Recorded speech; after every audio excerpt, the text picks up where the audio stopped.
ओम जय श्री हरि विष्णु। जय माता रानी। दोस्तों, आपके अपने चैनल धर्म साधना में आपका बहुत बहुत स्वागत है। माँ भगवती दुर्गा की कृपा आप और आपके पूरे परिवार पर सदा सर्वदा बनी रहे। दोस्तों, आज की वीडियो में आप सुनेंगे कामदा एकादशी व्रत की कथा।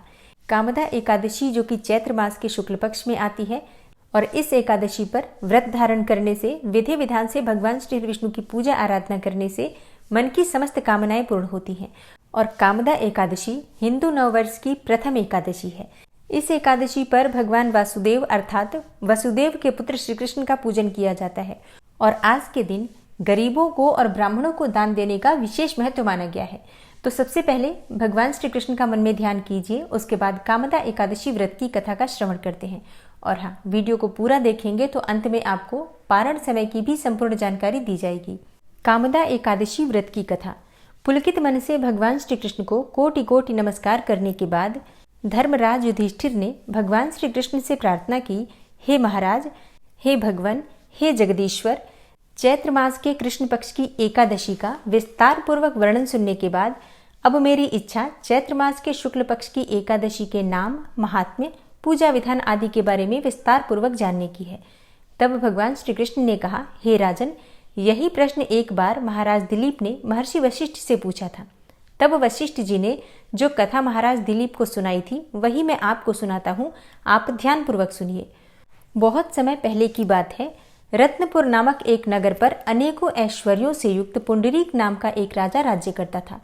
रत्नपुर नगर में अनेकों अप्सरा, किन्नर तथा गंधर्व वास करते थे। उनमें ललित और ललिता नामक पति पत्नी भी थे। उन दोनों में अत्यंत स्नेह था। थोड़े समय के लिए भी अगर वो अलग अलग होते थे तो दोनों अत्यंत ही व्याकुल हो जाते थे। एक समय की बात है, पुंडरीक की सभा में अन्य गंधर्वों के सहित ललित भी गाना गा रहा था और गाते गाते उसको अपनी प्रियतमा ललिता का ध्यान आ गया। इससे ध्यान भंग हो गया और गायन का स्वरूप बिगड़ गया। ललित के मन का भाव जानकर कारकोट नामक नाग ने पद भंग होने का कारण राजा से कह दिया। तब पुंडरीक ने क्रोधपूर्वक कहा कि तू मेरे सामने गाना गाता हुआ अपनी स्त्री को स्मरण कर रहा है, अतः तू कच्चा मांस और मनुष्यों को खाने वाला राक्षस बनकर अपने किए कर्म का फल भोग। पुंडरीक के श्राप से ललित उसी समय विकराल राक्षस हो गया। उसका मुख अत्यंत भयंकर, नेत्र सूर्य और चंद्रमा की तरह प्रदीप्त तथा मुख से अग्नि निकलने लगी। सिर के बाल पर्वत पर खड़े वृक्षों के समान तथा भुजाएं अत्यंत लंबी हो गईं। इस प्रकार उसका शरीर 8 योजन लंबा हो गया। राक्षस बनकर वह अनेक प्रकार के दुख भोगते हुए जंगल में भटकने लगा। जब उसकी प्रियतमा ललिता को यह वृतांत मालूम हुआ तो उसे अत्यंत खेद हुआ और वह अपने पति के उद्धार का यत्न सोचने लगी। वह राक्षस अनेक प्रकार के घोर दुख सहता हुआ घने जंगलों में रहने लगा। उसकी स्त्री उसके पीछे पीछे जाती और विलाप करती रहती। एक बार ललिता अपने पति के पीछे घूमती घूमती विंध्याचल पर्वत पर पहुंच गई, जहां पर श्रृंगी ऋषि का आश्रम था। ललिता शीघ्र ही श्रृंगी ऋषि के आश्रम में गई और वहां जाकर विनीत भाव से प्रार्थना करने लगी। उसे देखकर श्रृंगी ऋषि बोले कि हे शुभगे, तुम कौन हो और यहाँ किस लिए आई हो? ललिता बोली कि हे मुने, मेरा नाम ललिता है। मेरा पति राजा पुंडरीक के श्राप से विशालकाय राक्षस हो गया है। इस बात का मुझको महान दुख है। हे भगवान, कृपा करके आप उसके उद्धार का कोई उपाय बतलाइए। तब श्रृंगी ऋषि बोले, हे गंधर्व कन्या, अब चैत्र मास की शुक्ल पक्ष की एकादशी आने वाली है, जिसका नाम कामदा एकादशी है। इसका व्रत करने से मनुष्य के सब कार्य सिद्ध होते हैं। यदि तू कामदा एकादशी का व्रत करे और उसके पुण्य फल को अपने पति को दे दे तो वह शीघ्र ही राक्षस योनि से मुक्ति हो जाएगा और राजा का श्राप भी अवश्य में वह शांत हो जाएगा। मुनि के ऐसे वचन सुनकर ललिता ने चैत्र मास के शुक्ल पक्ष की एकादशी आने पर उसका व्रत किया और द्वादशी को ब्राह्मणों के सामने अपने व्रत का फल अपने पति को देती हुई भगवान से इस प्रकार प्रार्थना करने लगी, हे प्रभु, मैंने जो यह व्रत किया है इसका पुण्य फल मेरे पति देव को प्राप्त हो जाए, जिससे वह राक्षस योनि से मुक्त हो जाए। एकादशी का फल देते ही उसका पति राक्षस योनि से मुक्त होकर अपने पुराने स्वरूप को प्राप्त हुआ। फिर अनेकों सुंदर वस्त्र और आभूषणों से युक्त होकर ललिता के साथ विहार करने लगा। उसके पश्चात वे दोनों विमान में बैठकर स्वर्गलोक को चले गए। वशिष्ठ मुनि कहने लगे कि हे राजन, इस व्रत को विधि पूर्वक करने से समस्त पाप नाश हो जाते हैं तथा राक्षस आदि की योनि भी छूट जाती है। संसार में इसके बराबर कोई और दूसरा व्रत है ही नहीं। इसकी कथा पढ़ने या सुनने मात्र से वाजपेयी यज्ञ का पुण्यफल प्राप्त होता है। और अब आप सुनेंगे एकादशी माता की कथा। एकादशी का व्रत एकादशी माता की कथा सुने बिना अधूरा ही माना जाता है, इसलिए पूरे श्रद्धा भाव से एकादशी माता की कथा भी जरूर सुननी चाहिए। एकादशी माता की कथा के अनुसार मुर नामक एक दैत्य था। रावण और कंस की तरह वो भी बड़ा आतंक मचाता था और स्वर्ग में देवों सहित सभी को पीड़ा देता था। सब लोग उससे रक्षा मांगकर श्रीमन नारायण की शरण में गए। भगवान ने कहा, मैं उसे संभालता हूँ, तुम चिंता मत करो। सभी देवताओं को आश्वासन देकर भगवान मुर के साथ युद्ध करने लगे, लेकिन अपनी सारी शारीरिक शक्ति लगाकर भी भगवान विष्णु कुछ नहीं कर सके। भगवान को युद्ध के मैदान से पलायन करना पड़ा। तब वे हिमालय की एक गुफा में जाकर छुप गए। मुर भी उनका पीछा करते हुए वहीं पहुंच गया। भगवान ने ध्यान करना शुरू किया और उनके मन से एक शक्ति उत्पन्न की, उनकी मानसिक शक्ति, और इस शक्ति ने बाहर आकर मुर को अपनी तलवार से मार डाला। हम जानते हैं कि शरीर में 10 इंद्रियां हैं, 5 ज्ञानेंद्रिय और 5 कर्मेंद्रिय। 11वीं इंद्रिय है मन। संस्कृत में एकादशी का अर्थ है 11। चूंकि यह देवी उनके मन अर्थात भगवान की 11वीं इंद्रिय से निकली थी, इसलिए भगवान ने उन्हें एकादशी के नाम से पुकारा। एकादशी माता की उत्पत्ति का दिन उनके नाम से ही जाना जाने लगा। माता एकादशी के अंतिम चरण के दौरान उत्पन्न हुई थी, इसलिए इसे जयंती कहते हैं, और उन्होंने द्वादशी के पहले चरण के दौरान दैत्य को मार डाला था, इसे स्मरंती कहते हैं।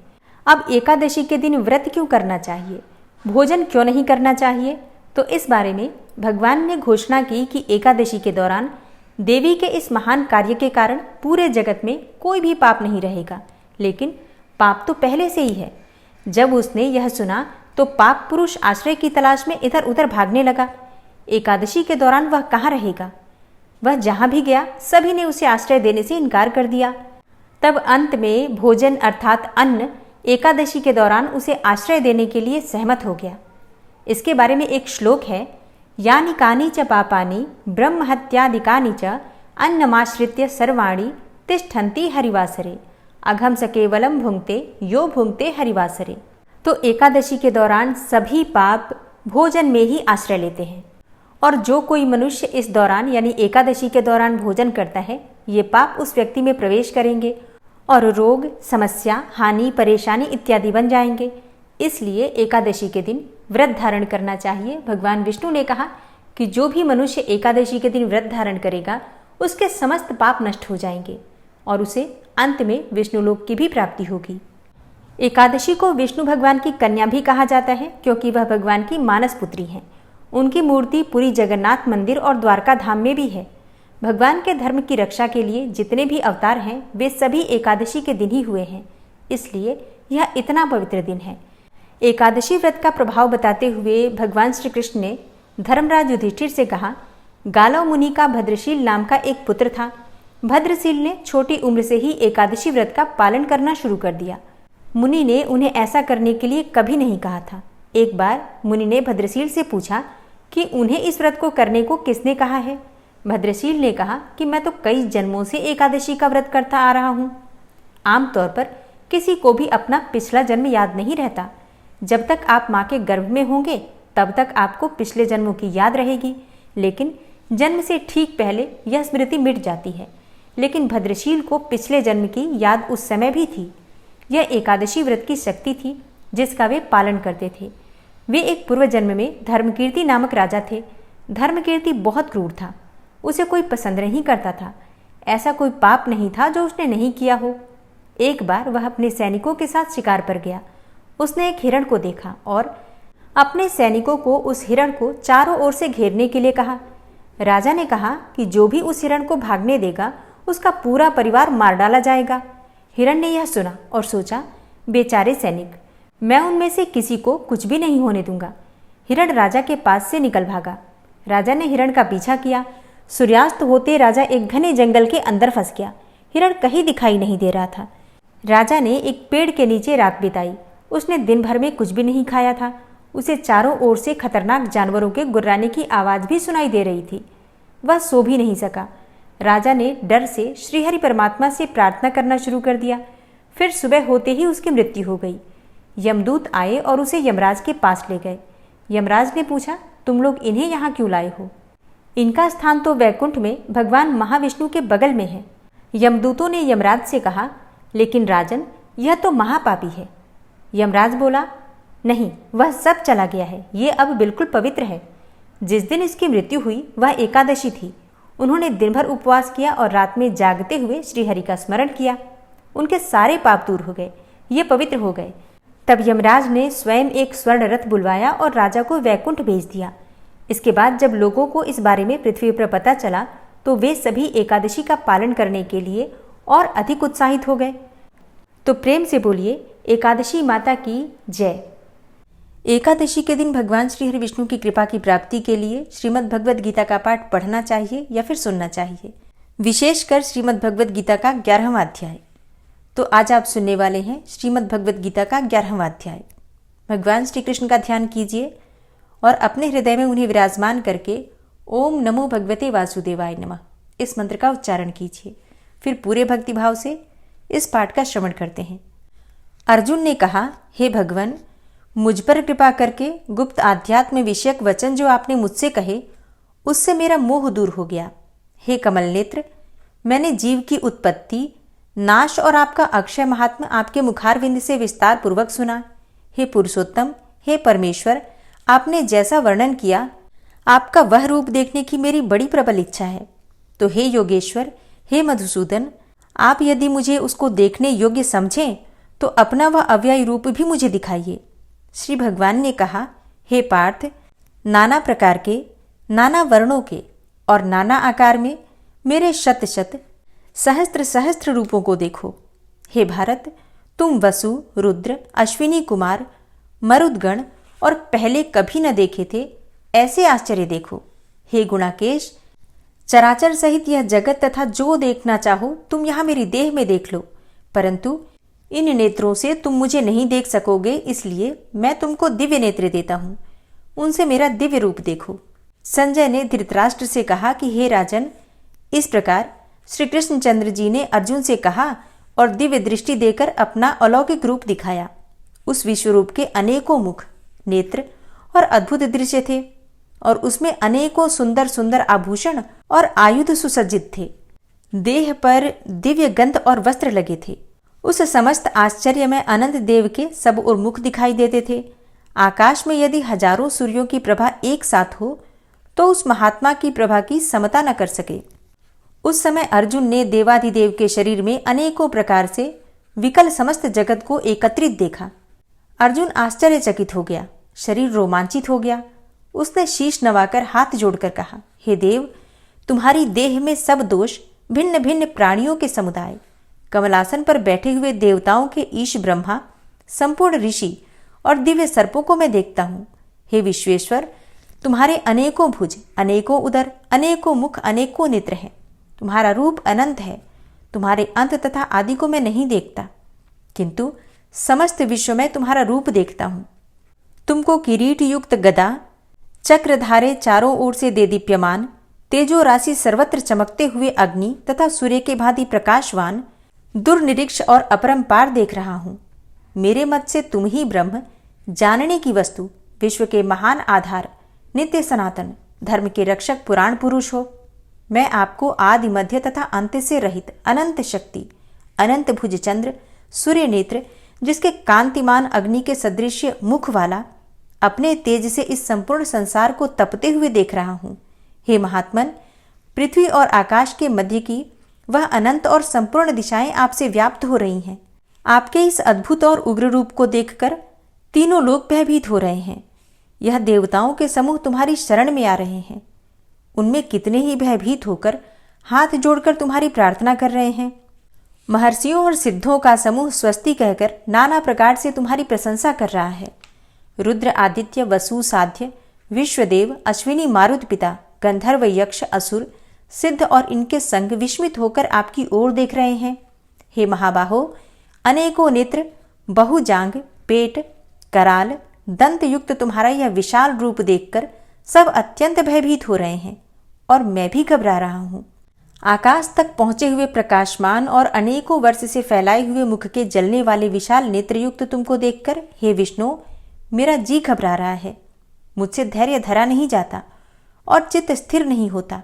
हे देवेश, हे जगन निवास, भयंकर दाढ़ों वाले और कालाग्नि के सदृश आपके मुखों को देखकर मुझे दिशाएं नहीं सूझती, मैं शांति नहीं पाता, इसलिए मुझ पर दया करो। धृतराष्ट्र के दुर्योधन आदि पुत्र अपने साथ राजाओं और भीष्म, द्रोण और कर्ण तथा हमारी ओर के मुख्य मुख्य योद्धा बड़ी बड़ी दाढ़ों से युक्त विकराल आपके मुख में प्रवेश कर रहे हैं, और उनमें कितने लोग आपके दांतों से दबकर ऐसे दिखाई देते हैं मानो उनका शरीर चूर्ण हो गया हो। जैसे नदियों की अनेकों जलधाराएं समुद्र की ओर बहती हैं, वैसे ये मनुष्य लोक के वीर आपके मुखों में प्रवेश कर रहे हैं। अग्नि में पतंग की तरह सब लोग भी अपने नाश के लिए आपके मुख में बड़ी तेजी से प्रवेश कर रहे हैं। हे विष्णु, जलते हुए मुखों से चारों ओर से सब वीरों को निगलकर आप जीभ चाट रहे हैं। आपकी तीक्ष्ण प्रभाएं समस्त संसार को तेज से व्याप्त करके तृप्त हो रही हैं। यह भयानक रूपधारी कौन है, यह मुझसे कहो। हे देववर, आपको नमस्कार है, मुझ पर प्रसन्न हो। हे जगतकर्ता आदि पुरुष, आपको जानने की मैं इच्छा रखता हूँ, क्योंकि आपकी यह प्रवृत्ति मेरी समझ में नहीं आती है। श्री भगवान बोले, संसार का नाश करने वाला मैं उग्र काल हूँ, सबका संहार करने के लिए आया हूँ। तुम्हारे युद्ध न करने पर भी ये वीर जीवित न रह सकेंगे, अतएव तुम उठो, शत्रुओं का संहार कर यश को लेकर इस समृद्धशाली राज्य का भोग करो। हे सव्यसाचीन, उनको मैंने पहले ही मार रखा है, तुम केवल निमित्त मात्र हो जाओ। मेरे मारे हुए द्रोण, भीष्म, जयद्रथ, कर्ण और अन्य योद्धाओं को मारो, घबराओ मत, युद्ध करो, तुम संग्राम में शत्रुओं को जीतोगे। संजय ने कहा। इस प्रकार श्री कृष्ण जी के वचन सुनकर मुकुटधारी अर्जुन हाथ जोड़ कंपित और भयभीत हुए साष्टांग प्रणाम कर नम्रतापूर्वक बोले, हे ऋषिकेश, आपके गुणगान करने से सब संसार प्रसन्न और प्रेममग्न हो रहा है। राक्षस डरकर दिशाओं की ओर भाग रहे हैं और सिद्ध आपको नमस्कार करते हैं, सो ठीक ही है। हे महात्मन, हे अनंत, हे देवाधिदेव, हे जगन्निवास, आप ब्रह्म से भी श्रेष्ठ हो, आपको देवता क्यों न नमस्कार करें। व्यक्त और अव्यक्त आप हो तथा इन दोनों से परे अक्षर भी आप हो। हे अनंत, आप आदिदेव हो, पुरातन पुरुष हो, विश्व के परम आधार हो, ज्ञाता और ज्ञेय हो, श्रेष्ठ स्थान आप हो, विश्व का विस्तार करने वाले भी आप ही हो। आप वायु, यम, अग्नि, वरुण, चंद्र, ब्रह्मा और ब्रह्मा जी के भी पिता हो, आपको नमस्कार है, और बार बार आप ही को नमस्कार है। हे सर्वस्वरूप, आप अनंत वीर्यवान तथा अतुल पराक्रमी हो, आप जगत में व्याप्त हो, इसलिए स्वरूप हो। तुम्हारी महिमा को न जानकर मैंने तुमको अपना मित्र मानकर हे कृष्ण, हे सखे, ऐसे जो तिरस्कार से कहा, सो प्रमाद से अथवा स्नेह से हे अच्युत, तुमसे इन बोलों की क्षमा मांगता हूँ, जो कि परिहास से विहार, सोने, बैठने और भोजन के समय अकेले अथवा मित्रों के मध्य में तुम्हारा कभी अपमान किया है। तुम इस स्थावर जंगम रूप से पिता, पूज्य और महान गुरु हो, त्रिलोकी में भी तुम्हारे समान कोई नहीं है, तुमसे अधिक अतुल प्रभाव कहाँ से होगा। इसलिए हे ईश, तुमको शीश झुकाकर प्रणाम करता हूँ, मुझ पर कृपा करो।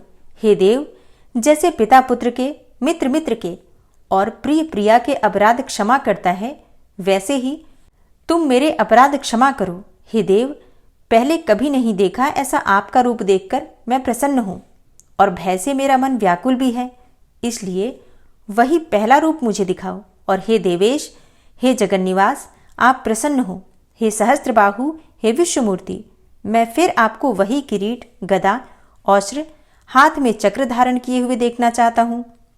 तब श्री कृष्ण भगवान ने कहा, हे अर्जुन, मैंने प्रसन्न होकर यह तेजोमय, अनंत, आद्य और विश्वरूप अपने योग के प्रभाव से तुमको दिखलाया है, जिसको तुम्हारे अतिरिक्त पहले किसी ने नहीं देखा था। हे पांडवों में श्रेष्ठ, मनुष्य लोक में तुम्हारे सिवाय कोई वेदों के अध्ययन, दान, अग्निहोत्र आदि और घोर तप करके भी यह रूप धारण किए मुझको नहीं देख सकता। मेरा ऐसा भयानक रूप देखकर तुम व्याकुल और मूढ़ न हो, भय त्याग कर प्रसन्न चित्त होकर फिर तुम मेरा वही रूप देखो। संजय ने कहा। इतना कहकर श्री कृष्ण जी ने फिर से चतुर्भुज रूप दिखलाया और सौम्य रूप धारण करके महात्मा ने अर्जुन को धीरज बंधाया। अर्जुन ने कहा, हे जनार्दन, आपके सौम्य दिव्य मंगल रूप को देखकर अब मैं प्रसन्न चित्त होकर स्वस्थता को प्राप्त हुआ। श्री कृष्ण जी बोले, हे अर्जुन, जो मेरा यह विश्वलय रूप तुमने देखा है, इसका दर्शन संभव नहीं है। देवता भी इस लय के दर्शन की आकांक्षा करते हैं। हे अर्जुन, जैसा मेरा लय तुमने देखा है, ऐसे लय को वेदाध्ययन, तप व यज्ञ आदि कर्म द्वारा देखना भी असंभव है। हे अर्जुन, हे परंतप, मेरा जो विश्वलय है, इसको मनुष्य अनन्य भक्ति के द्वारा जान सकते हैं और तत्व ज्ञान द्वारा इसमें लीन हो सकते हैं। हे अर्जुन, जो कोई मनुष्य मेरी ही भक्ति के लिए कर्म करते हैं, मुझे सर्वोत्तम मानते हैं, मुझ में भक्ति रखते हैं, सांसारिक संगी से मुख मोड़ चुके हैं, संपूर्ण प्राणी मात्र से वैर त्याग चुके होते हैं, वे ही मुझको प्राप्त हो सकते हैं। प्रेम से बोलिए, जगत गुरु भगवान श्री कृष्ण की जय, परम भक्त अर्जुन की जय। और अब आप सुनेंगे श्री तुलसी चालीसा। श्री तुलसी महारानी करु विनय सिरनाय, जो मम हो संकट विकट दीजे मात नशाय। नमो नमो तुलसी महारानी, महिमा अमित न जाए बखानी। दियो विष्णु तुमको सन्माना, जग में छायो सुयस महाना। विष्णु प्रिया जय जयति भवानी, तिहु लोक की हो सुख खानी। भगवत पूजा करे जो कोई, बिना तुम्हारे सफल न होई। जिन घर तव नहीं होय निवासा, उस घर कर ही विष्णु नहीं बासा। करें सदा जो तव नित सुमिरन, तेहि के काज होय सब पूरन। कार्तिक मास महात्म तुम्हारा, ताको जानत सब संसारा। तव पूजन जो करे कुंवारी, पावे सुंदर वर सुकुमारी। करे जो पूजा नित प्रति नारी, सुख संपत्ति से होय सुखारी। वृद्धा नारी करे जो पूजन, मिले भक्ति होवे पुलकित मन। श्रद्धा से पूजे जो कोई, भवनिधि से तर जावे सोई। कथा भागवत यज्ञ करावे, तुम बिन नहीं सफलता पावे। छायो तब प्रताप जग भारी, ध्यावत तुम्हीं सकल चित धारी। तुम्ही मात यंत्रन तंत्रन में, सकल काज सिद्धि होवे क्षण में। औषधि रूप आप हो माता, सब जग में तव यश विख्याता। देव ऋषि मुनि और तपधारी, करत सदा तव जय जयकारी। वेद पुराणन तव यश गाया, महिमा अगम पार नहीं पाया। नमो नमो जय जय सुख कारणी, नमो नमो जय दुख निवारणी। नमो नमो सुख संपत्ति देनी, नमो नमो अघ काटन चेनी। नमो नमो भक्तन दुख हरणी, नमो नमो दुष्टन मद छेनी। नमो नमो भव पार उतारणी, नमो नमो परलोक सुधारणी। नमो नमो निज भक्त उबारणी, नमो नमो जन काज सवारणी। नमो नमो जय कुमति नशावनी, नमो नमो सब सुख उपजावनी। जयति जयति जय तुलसी माई, ध्याऊं तुमको शीश नवाई। निज जन जानी मोहि अपनाओ, बिगड़े कारज आप बनाओ। करूं विनय मैं मात तुम्हारी, पूर्ण आशा करहु हमारी। शरण चरण कर जोरी मनाऊं, निश दिन तेरे ही गुण गाऊं। करहु मात अब मोह पर दाया, निर्मल होए सकल मम काया। मांगू मातु यही बर दीजे, सकल मनोरथ पूर्ण कीजे। जानू नहीं कछु नेम आचारा, क्षमहु मातु अपराध हमारा। 12 मास करे जो पूजा, तासम जग में और नहीं दूजा। प्रथम ही गंगा जल मंगवावे, फिर सुंदर स्नान करावे। चंदन अक्षत पुष्प चढ़ावे, धूप दीप नैवेद्य लगावे। करें आचमन गंगा जल से, ध्यान करे हृदय निर्मल से। पाठ करे फिर चालीसा की, स्तुति करे मात तुलसा की। यह विधि पूजा करे हमेशा, ताके तन नहीं रहे कलेशा। करे मास कार्तिक का साधन, सोवे नित पवित्र हुई जाहि। है यह कथा महासुखदाई, पढ़े सुने सो भव तर जाई। यह श्री तुलसी चालीसा, पाठ करे जो कोई। गोविंद सो फल पावही, जो मन इच्छा होय। और अब आप सुनेंगे तुलसी महारानी की आरती। तुलसी महारानी नमो नमो, हरि की पटरानी नमो नमो। तुलसी महारानी नमो नमो, हरि की पटरानी नमो नमो। धन्य तुलसी पूर्ण तप कीनो, धन्य तुलसी पूर्ण तप कीनो, शालिग्राम की बनी पटरानी नमो नमो। तुलसी महारानी नमो नमो, हरि की पटरानी नमो नमो। जाके पत्र मंजरी कोमल, जाके पत्र मंजरी कोमल, श्रीपति कमल चरण लपटानी नमो नमो, हरि की पटरानी नमो नमो। तुलसी महारानी नमो नमो। धूप दीप नैवेद्य आरती, धूप दीप नैवेद्य आरती, पुष्पन की वर्षा बरसानी नमो नमो, हरि की पटरानी नमो नमो। तुलसा महारानी नमो नमो। 56 भोग 36 व्यंजन, 56 भोग 36 व्यंजन, बिन तुलसा हरि एक न मानी नमो नमो। तुलसी महारानी नमो नमो, हरि की पटरानी नमो नमो। सभी सखी मैया तेरो यश गावे, सभी सखी मैया तेरो यश गावे, भक्ति दान दीजे महारानी नमो नमो। तुलसा महारानी नमो नमो, हरि की पटरानी नमो नमो। नमो नमो तुलसा महारानी, नमो नमो तुलसी महारानी। तुलसी महारानी नमो नमो, हरि की पटरानी नमो नमो। तुलसी महारानी नमो नमो, हरि की पटरानी नमो नमो। प्रेम से बोलिए तुलसी मैया की जय। जय जय श्री कृष्णा, जय श्री राधे। चैत्र मास की शुक्ल पक्ष की एकादशी का प्रारंभ हो रहा है 18 अप्रैल को शाम को 5:32 पर और एकादशी की तिथि समाप्त होगी 19 अप्रैल को रात्रि में 8:05 पर। तो सूर्योदय कालीन तिथि के अनुसार शुक्रवार को यानी कि 19 अप्रैल 2024 को व्रत धारण करेंगे कामदा एकादशी का।